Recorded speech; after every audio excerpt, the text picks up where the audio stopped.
산업안전지도사를 공부를 했던 분 같은 경우에는 이 화공안전기술사 이 계산 문제를 정확하게 풀 수 있습니다. 문제가 똑같거든요. 그럼 이게 한 과목에 한 문제, 이게 논술량 25문제, 25점인데 이거를 완벽하게 맞는다는 거는 굉장히 큰 의미거든요.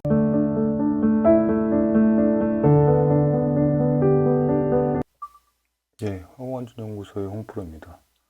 오늘은 그 산업안전지도사 그리고 화공안전기술사를 병행하면 좋은 이유에 대해서 간략하게 좀 설명을 드리려고 합니다.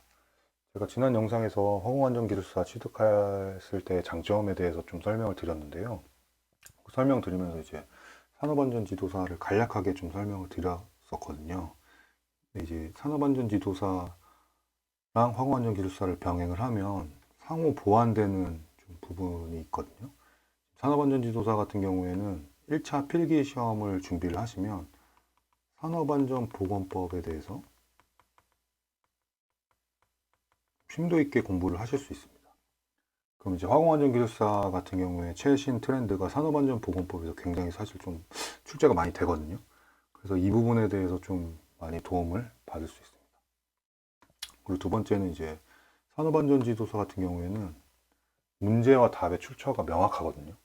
그래서 문제를 보면은 이 문제를 어디서 가져왔겠구나를 거의 한 90% 정도는 좀 분석을 할 수 있습니다. 그래서 답도 명확한 편이고요. 화공안전기술사보다.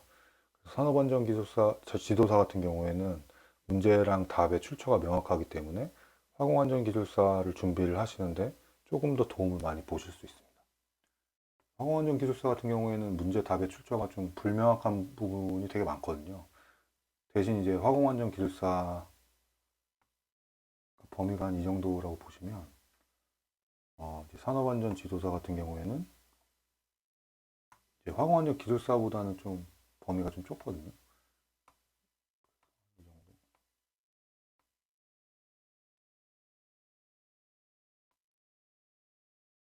이제 한 동그라미가 산업안전지도사라고 하면 그래서 범위가 좀 좁은 편이긴 한데 그래도 이제 산업안전지도사를 공부를 하시면 자연스럽게 화공안전기술사까지 같이 공부를 하실 수 있는 장점이 있습니다.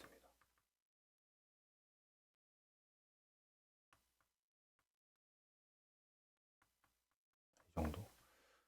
그리고 마지막으로는 사실 이 부분이 가장 좀 중요한 부분인데 기출문제가 똑같은 게 나와요. 사실 좀 되게 좀 충격을 받았는데 설명을 좀 드리면 이게 왼쪽 같은 경우에 이제 산업안전지도사 2020년도의 문제거든요. 그리고 오른쪽 같은 경우에는 화공안전기술사 제가 봤던 시험 123회 올해 시험이에요. 근데 이제 문제가 동일 문제예요. 지금 이 고장률, 신뢰도, 평균 고장 간격에 대한 문제인데 숫자까지 똑같거든요. 그래서 작년에 만약에 이 산업안전지도사를 공부를 했던 분 같은 경우에는 이 화공안전기술사 이 계산 문제를 정확하게 풀 수 있습니다. 문제가 똑같거든요. 그럼 이게 한 과목에 한 문제, 이게 논술량 25문제, 25점인데 이거를 완벽하게 맞는다는 거는 굉장히 큰 의미거든요. 그래서 기출문제가 동일하기 때문에 같이 공부를 하시는 걸 추천드립니다.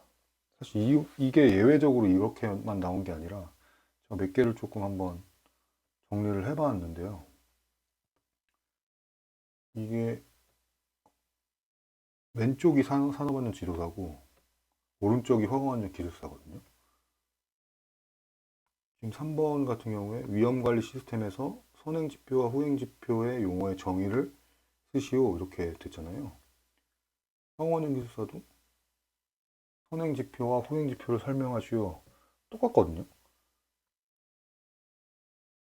문제가 똑같아요. 그래서 어, 이거 같은 경우에는 화공안전기술사가 먼저 출제가 되고 그 이후에 산업안전지도사가 출제된 걸로 알고 있는데 선행지표랑 후행지표라는 거에 대한 문제가 기출문제가 처음 등장을 했던 걸로 알고 있습니다. 기출문제가 똑같거든요. 이것뿐만 아니라 몇 개가 있어요. 지금 동일하게 왼쪽이 산업안전지도사고 오른쪽이 이제 화공안전기술사거든요. 6번 같은 경우에 가우시안 플럼 모델과 가우시안 퍼프 모델에 대해서 적용 대상, 전제 조건, 농도 예측 순서를 쓰시오 라는 문제가 있었는데, 이것도 지금 이게 4교시 25점짜리 논술 문제거든요. 똑같이 가우시안 플럼 모델과 퍼프 모델에 대해서 적용 대상, 전제 조건, 농도 예측 순서를 설명하시오. 동일한 문제예요. 기출 문제가 똑같기 때문에 산업안전지도사의 화공안전 2차랑 화공안전기술사를 같이 좀 준비를 하시는 걸 좀 추천을 드립니다. 산업안전지도사를 공부를 하다 보면 화공안전기술사 취득할 때 도움이 되는 부분이 굉장히 사실 많거든요. 그래서 산업안전지도사랑 화공안전기술사를 병행하시는 것도 좋은 방법 중에 하나라고 볼 수 있을 것 같습니다. 산업안전지도 같은 경우에는 시험이 1년에 한 번밖에 없거든요. 산업안전지도사에 올인을 하시는 것보다 화공안전기술사랑 같이 좀 이제 시험을 준비를 하셔서 시험 기회도 좀 늘어나는 거거든요. 화공안전기술사 같은 경우에는 1년에 2번. 그럼 총 1년에 이제 3번의 기회가 생기는 거니까요. 산업안전지도사랑 화공안전기술사. 만약에 이제 공부를 하시기로 좀 마음을 먹으셨으면 병행을 하시는 것도 좋은 방법일 것 같습니다. 예, 오늘 영상은 이것까지 마치도록 하겠습니다. 이제 지금 앞으로는 이제 산업안전지도사랑 화공안전기술사 쪽으로 좀 중점적으로 좀 영상을 찍으려고 하고요. 산업안전지도사의 이제 기본적인 내용, 화공안전기술사의 기본적인 내용, 그리고 뭐 산업안전보건법을 어디서 찾아야 되는지, 호샤 가이드는 어디서 찾아야 되는지 이런 부분도 좀 계속 추가적으로 설명을 드릴 테니까요. 이쪽 부분에 관심 많으시면 구독 좀 부탁드리도록 하겠습니다. 감사합니다.